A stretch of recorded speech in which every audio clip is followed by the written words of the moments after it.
Strap in because the Slayer is back. You've been itching for a more grounded, mechanically cohesive entry in the modern Doom series.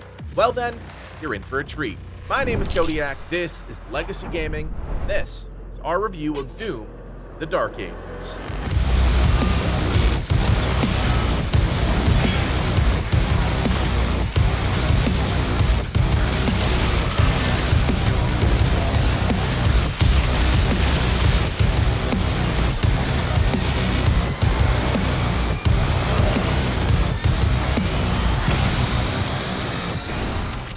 So here's the headline. Doom: The Dark Ages is a competent boomer shooter. What else would you expect from ID Software? The gunplay is spectacular, and the introduction and emphasis on melee weapons and your shield is paramount to the game's fundamental combat loop. Don't expect the frenetic pace of previous Doom games. This plays differently, but it's within that different flow the game can explore some new ideas, including some bold ones like the Cyber Dragon and Atlan. Not every idea is executed to perfection, but the game kicks it into overdrive during the second half and leaves a solid, lasting impression.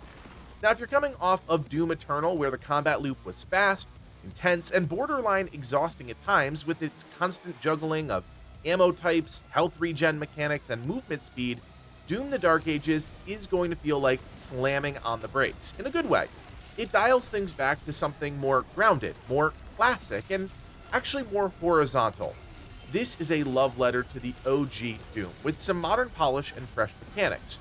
The combat is slower but more methodical. Projectiles are also slower, and strafing left and right is your bread and butter.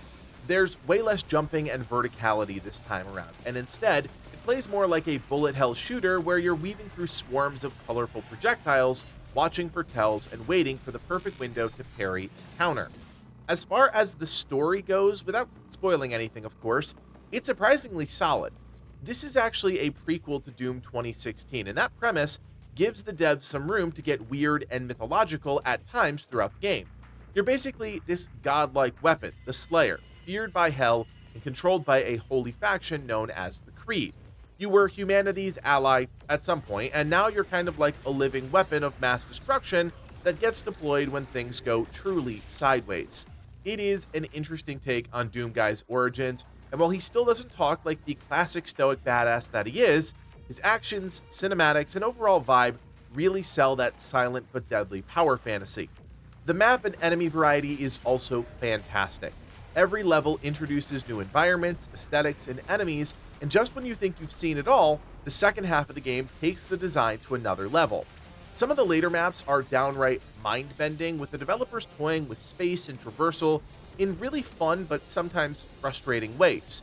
There was certainly a moment, at least for me, where the tone of the game changed, and that almost soft reset my level of intrigue and investment into the gameplay. Sometimes that's all you need, a mid-game pivot to rehook you on the experience, and that happened to a certain degree. Enemies have a great range of variety and fill in all the different gaps in an encounter, so you're forced to figure out which is the biggest threat to you in any situation. The game also keeps introducing new enemies to the fight right up to the last third of the game, which definitely helps keep things fresh. But let's not kid ourselves. Visuals are nice and some solid storytelling is always appreciated, but at the center of any Doom game needs to be the combat. Yes, the guns are excellent. There are 11 of them, plus one mystery weapon I won't spoil. And yes, there are upgrades, alternative fire modes, all the trappings you'd expect from the ranged weapons in a Doom game.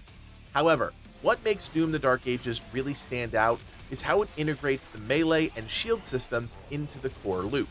You've got a power gauntlet, a flail for 3-hit combos, and later a giant cooldown-based mace. These aren't just glory kill tools either, they're essential.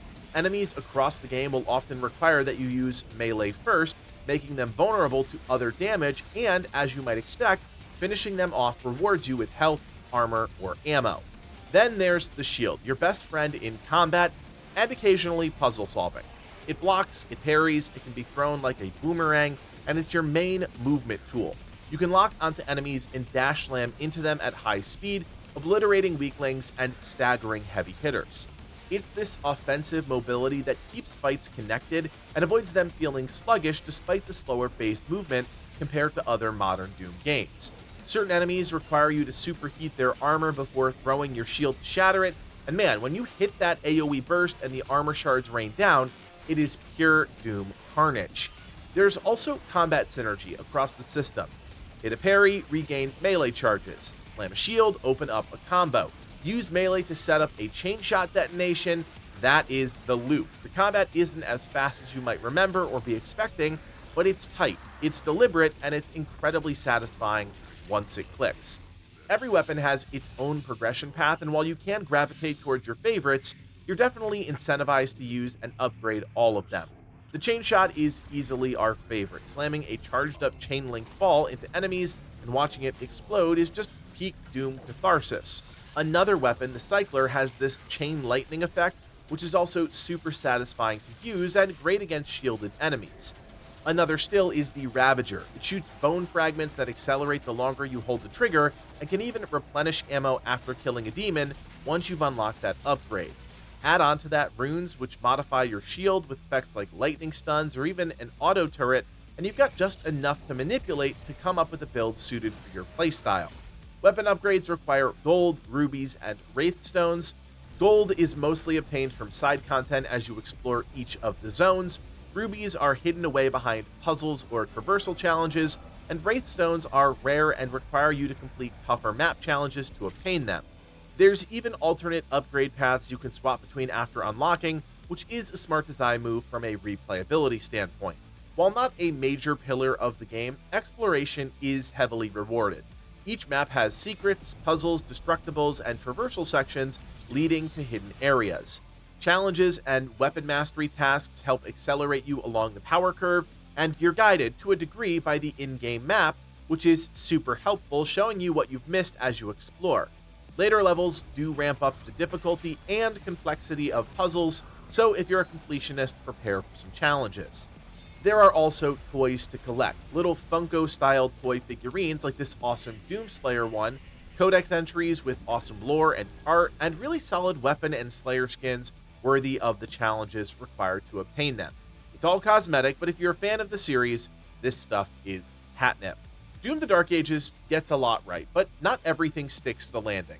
Some maps get really long. We're talking 45 minutes to well over an hour. While the combat pacing is great, a few of these levels did start to drag, and when things start to drag, you get bored. There is definitely a sweet spot for how long an individual Doom level should last, and the Dark Ages flirts with that line quite a bit. It's not a deal breaker, but fatigue can definitely set in, especially if you're looking to marathon the game.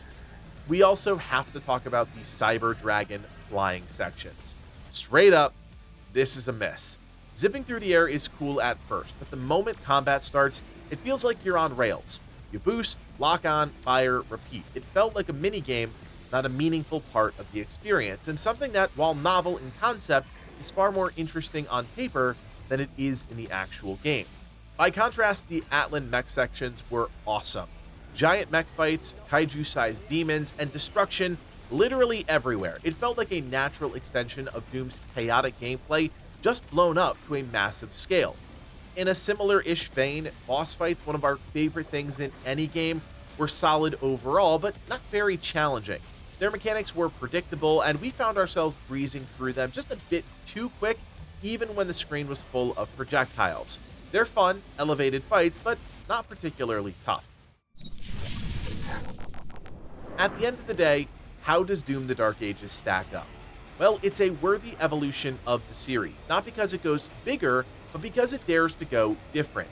It strips back the high-speed adrenaline rush of Eternal and returns to Doom's roots, combat that's brutal, rhythmic, and grounded. It gives melee and defensive tools some shine and manages to make them just as cool as the guns, and that transforms the combat to be not necessarily better or worse, but different. The reality is, the game won't be for everyone. If you love Doom Eternal's blazing speed and precision, this might feel too slow at first, but give it time. The systems here are all well established, the story is better than expected, and the world, level design, aesthetic, and music are all killer. So there you have it, our thoughts on Doom the Dark Ages after beating the game and watching the credits roll.